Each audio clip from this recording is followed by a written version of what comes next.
All Around Joe podcast, where we optimize your human performance from my personal experience as an athlete, coach, and all-around self-improvement junkie. On this edition of the All Around Joe podcast, we're going to be talking about a scientific approach to macros. So I've talked about macro nutrition and nutrition in general a lot on this podcast. This is episode 254.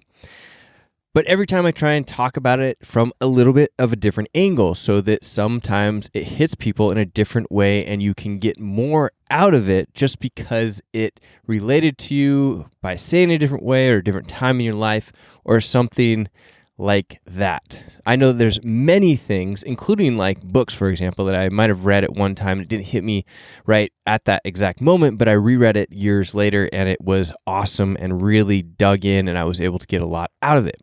So that's what I'm hoping for here. And I'm going to explain this scientific macro-based approach that I use for all of the people that I work with and that you can use even without me. So I'm going to completely explain how this works.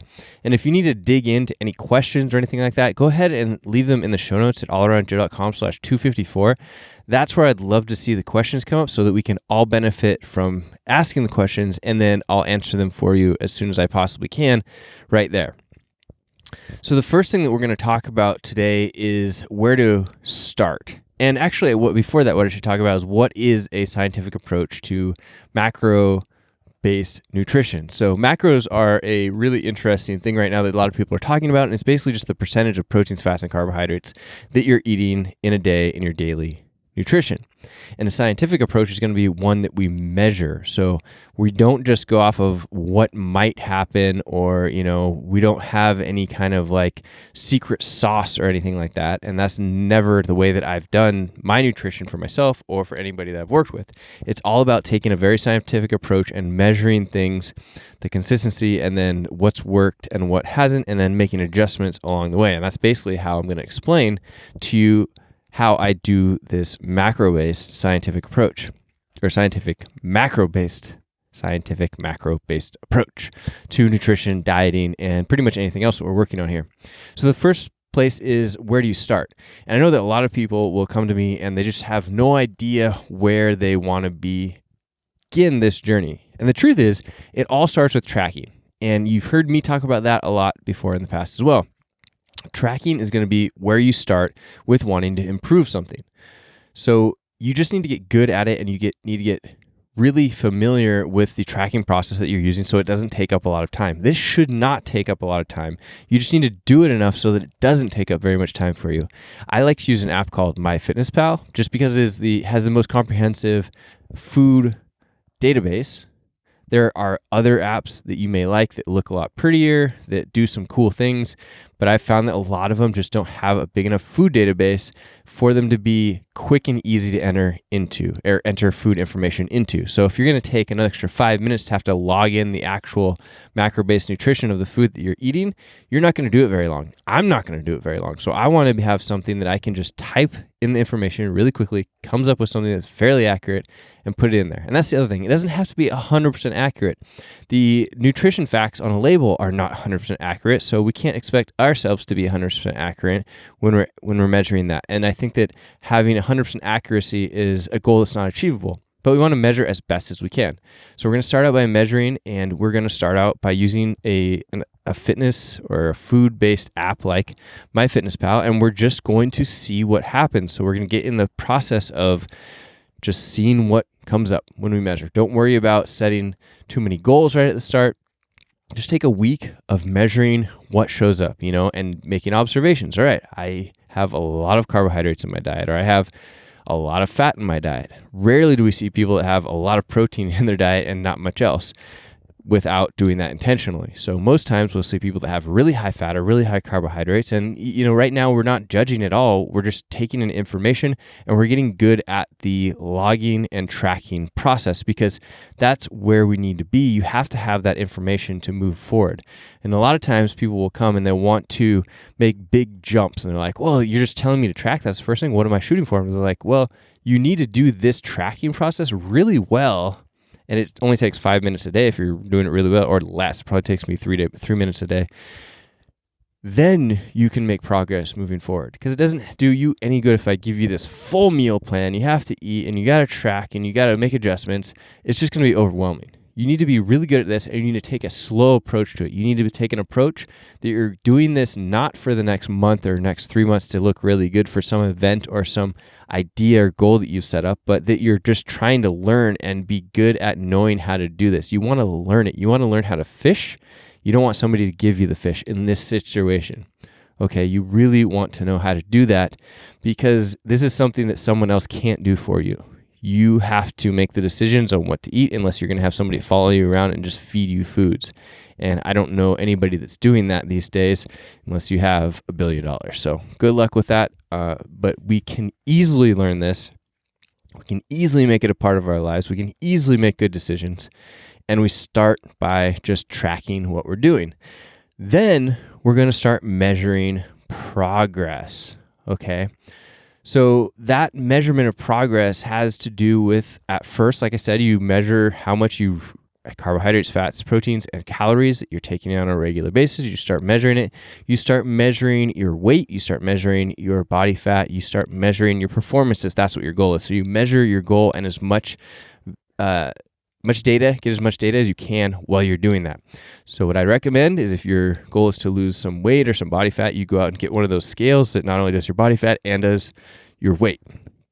So it just takes the electrical activity of the water in your body and it makes an assumption on where you're at from a body fat standpoint. And it's actually not all that important how accurate that is.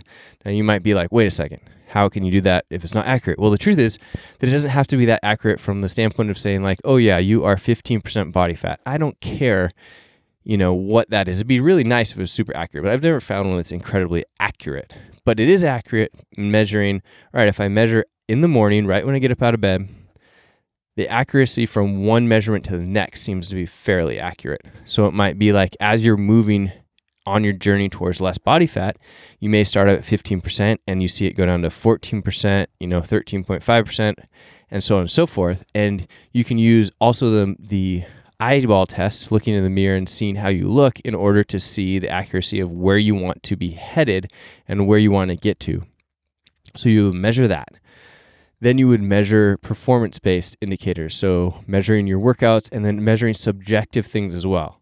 It's very important to not only measure these things like body fat and weight and how much you lift, but it's also important to measure how much energy you have, how you're feeling, is your brain working.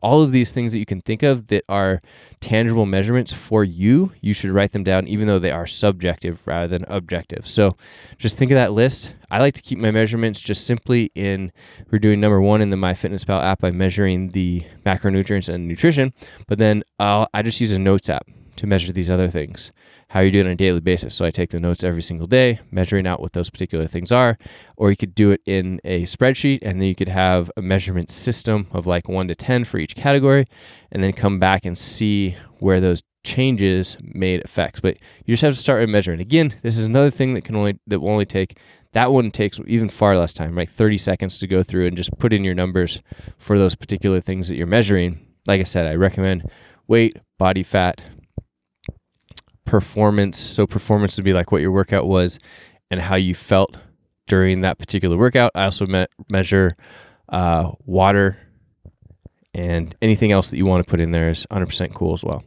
So then you have to make progress. I like to have people, like I said, just good at tracking for a week, and then we give them a starting point.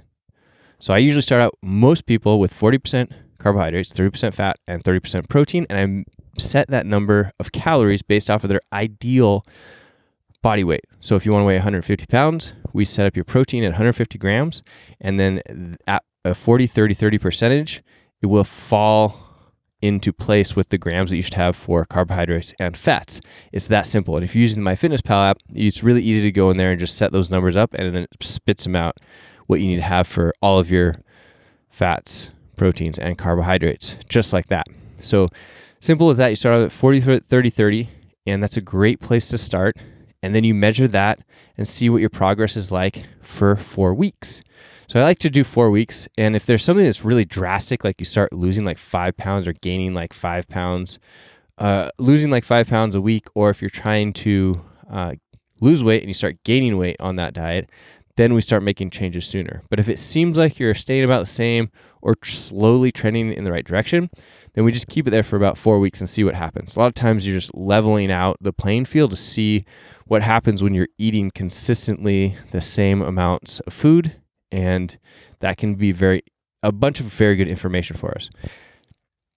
Then we need to adjust things in order to keep progress coming. So after the 4 weeks, if we have stopped or plateaued, if we're still going on, you're making a difference of like 1 to 2 pounds a week in any direction, that is the direction that you want to be going, then we just stick with that. And there's no reason to make changes. It just is. Maybe a lot of times what happens is people start tracking and they have some goals that they've set, and then they start just picking better foods, and it continues moving them in the right direction. So they start eating the right macronutrient profile. Then because they're seeing that, they start choosing better food choices, and the better food choices keep them moving in the right direction of reaching their goals. So they might continue to lean up as they go past that 4 weeks, and we don't have to make adjustments till much further on down the line because they've made them automatically without realizing it. We're going to talk about the food choices here in a little bit. But then if you need to make adjustments, what we're going to do for somebody that wants to lose weight is you start out 40, 30, 30. We would keep the protein the same at the ideal amount of body weight for protein, but we might move the carbohydrate percentage down to 35, and then we do a 35% fat, and the protein is going to be about 30%. That's going to vary a little bit, but you'll see how that works when you put it into the MyFitnessPal app and you measure that protein based off the 150 pounds or whatever your goal body weight is, and then lowering the carbohydrates in order to get that number lower. We usually lower the carbohydrates until there's a point of people not feeling like they have any energy. And you're going to have to feel uncomfortable a little bit in order to lose body fat. Your body has been used to this amount of fat that it's holding on to, and you have to switch into burning that fat as energy in order for you to continue losing body fat. And it's not always very comfortable for most people. If it is, great, you've won the lottery of fat burning and energy.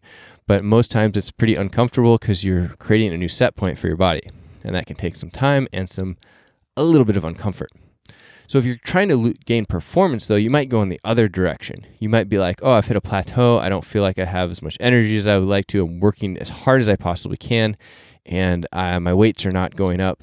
So then you might look at adding more carbohydrates for you. So you might go to 45% carbohydrates, 30% fat, and 25% protein. Again, keeping that protein number the same, but because the percentage has gone down, you're adding in the carbohydrates in order to increase the calories.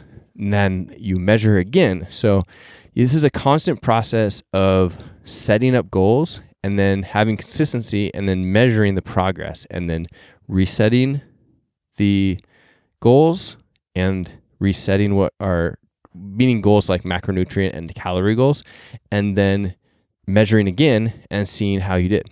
So it's just consistently being scientific about those measurements. Now you might ask again though about the foods. So a lot of times we don't get to the actual food choices until later on because people start making better food choices. It's pretty intuitive, or people usually know what a quality food choice is. They just, if they're not tracking it, they don't have to see it, so they don't think about it past when it gets into their mouth. But if they're tracking it, they know they have to write it down, they tend to make better choices. It's pretty amazing how many people really make quality choices when they're tracking their food. I rarely ever come across somebody that makes terrible choices just because they don't know what they should be eating. Almost everybody knows that they should be eating certain things, like, should avoid sugar, should have more vegetables, have more lean proteins, that type of thing. They tend to really make better choices when they're tracking. So it's amazing. It's a win-win. And a lot of times you don't even have to have that conversation. But if you really want to optimize, and I highly recommend that you do, once you have your tracking set up and you have a quality goal for nutrition, macros, calories that you're trying to hit, then you try to look at your diet and the actual foods that you are consuming. So the first thing, there are some rules of thumb, like avoid sugar as best as you can. It is really bad for you to eat a lot of sugar. So avoid sugar, avoid refined foods that turn into sugar quickly. So things that are processed, chips, crackers, things that don't come from nature, or they've been modified heavily in order to make them delicious for you, probably by adding salt or sugar to them. And you want to avoid those as well. You want to avoid, I didn't put this on my list in the notes, but trans fats. So like these manufactured fats, they're not good for you at all. You want to eat free range organic as much as you can. You want to eat fresh as much as you possibly can. You want to eat a lot of green leafy vegetables. Fruits, it's debatable. It's not always the case that you should be loading yourself up with fruit. A lot of times people link fruits and vegetables together, but they really shouldn't do that. It's not a similar thing. Vegetables are usually very high in fiber and vitamins and minerals, and fruits can be that, but not all fruits are created the same. Whereas a lot of vegetables are just beneficial for you and they're not going to be very impactful for you. But if you were to go and have fruit, we'd have to talk about which fruit. Like if you went and just like ate a whole bunch of watermelon, you'd be getting a ton of sugar and it wouldn't be very good for you. But if you had a bunch of blueberries, then you probably are going to be just fine. So you have to take that with a grain of salt and know what you're actually doing in order to make a good assumption and a good choice. Then what you're going to do is do something called an elimination diet. Now, if you're cringing at an elimination diet, then that's just because you haven't tried it, and it's actually very easy, and we've done elimination diets a lot, and you can learn so much about yourself. So imagine this. If you're thinking, I don't know that I want to do an elimination diet, think about feeling twice as much energy. Think about eating what you want to, but actually having abs show up. Like you didn't have to suffer for it. You didn't have to work really, really hard. You just figured out what foods work best for your body, and then your body just starts burning body fat like crazy and energy levels go up through the roof. I've had that experience. So that's why we would do this type of elimination diet. And it might just have to do with you getting a couple of things out of your diet that are causing a lot of inflammation for you. So some of the major things that you can start with if you want to go down this road is eliminating, and we do it for about 4 weeks at a time. So we have your measurements because you've already been measuring, and then we eliminate something. The first thing I recommend eliminate is dairy. So get rid of all the dairy products for 4 weeks and measure for those 4 weeks how you're feeling. Now, we don't have, in this particular case, we're going off of subjective measurements of energy and just how you're overall feeling. But we'll talk about how we can get some more objective measurements here in a second. So I would start off with dairy and see how that feels for no dairy for 4 weeks. And it's also best to do these one at a time so that you know when something is actually affecting you negatively. Then you would go into gluten. Gluten's a great one. It's very inflammatory for most people. Even if you don't have a gluten intolerance, it can be very not good for you. So I recommend trying to eliminate that and see how you feel without having the old gluten that can be hidden in all kinds of things. So you just have to do a Google search to see what kind of foods have gluten in them. You're going to want to, like we already mentioned, try cutting out sugars. If you're the type of person that eats a lot of sugar, you're going to want to cut that out entirely. And I recommend everybody just cut that out for the most part, unless you're having a cheat day and want to have sugar, which I don't even have sugar on cheat days usually, just because I think that it's so bad for you and your longevity and your whole body as a whole. So maybe we should have to limit, or we should be at least very in tune with how much of it we're getting and how bad it is for us, so that we're very informed with these types of things. The last thing you can try cutting out that I've seen a lot of people have success with is nightshades. So certain types of, I believe they're just vegetables, but nightshades, if you go Google search for what nightshades are, like tomatoes is a nightshade, and there are several things in the nightshade family that have been shown to make big impacts on people when they take them in and out of their diet. So there are all kinds of other things that you could try though. Meats would be one that we've tried before, so eliminating meats entirely from your diet to see if that makes a difference, and then measuring that. And for us, that was one of them that did make a pretty big difference, and we try and do about a 90% meat-free diet. So that is what I would recommend. And you can also, if you need more ideas, then what I would go from there is doing some testing. So you would then take go and take allergy tests, find a homeopathic doctor, functional medicine practitioner, and just get rundowns, right? Go get allergy tests and see if anything pops up as inflammatory for you. Go to a company like Inside Tracker and do blood testing regularly, because what it will do is we'll see where your blood is missing certain nutrients and will advise certain foods for you to have. So having a allergy test with that inside tracker information is very powerful because you can see, all right, I need to eat these types of foods to get these nutrients, but I am allergic or have inflammatory responses to these ones that are on the list. So I will avoid those and have these other foods that should fit very nicely into what I'm doing here. So getting this objective data along with the subjective data is the most powerful way of doing it. So guys, I'm going to recircle around here and re-emphasize that anybody that takes an approach to this that is short term, that they want to do this, for the next 3 months, I'm going to get super good shape, usually fails when I've, seen them. It is the person that wants to better themselves for the long term that's like, hey, I want to get myself in the best shape of my life in the next 3 months, but I'm looking at maintaining that and continuing to even get better for the next 5 years, 3 years, 5 years, 10 years, and continue moving down that direction. So you have this long-term vision of why you're doing it. And it's not just, I'm going to make myself hurt really bad for the next 3 months. And then when I'm there on the beach or whatnot, I'm going to, let it all go. You should be learning about yourself, you should be improving yourself, and you should be optimizing yourself throughout this process. And that will make you the most effective, make you feel the best, and make you look the best too. So if that's a vanity goal that you have, you're going to be able to look good all the time if you want to, or with short ups and downs in that based off of how your body changes and what you're doing in the different seasons. So to me, I don't know why someone would want to even go with a goal of I'm going to crush it for the next 3 months and then forget about it. Why don't you want to crush it for the whole life, for your whole life? So there you have it. I hope this was helpful for you. Like I mentioned earlier, if you have questions, put them in the show notes at allaroundjoe.com/254. That's allaroundjoe.com/254. Or you could email them to me at joe@allaroundjoe if you don't want to have those show up in the show notes there.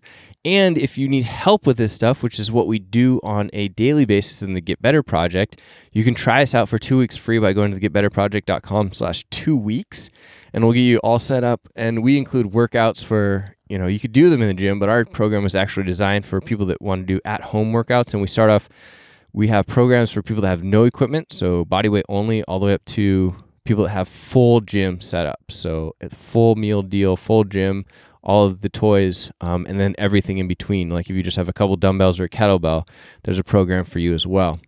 So if you guys would like that, like I said, head over to thegetbetterproject.com/2weeks. We'd love to have you in the program. We're enrolling people right now in this 2 weeks, and you get the full meal deal program.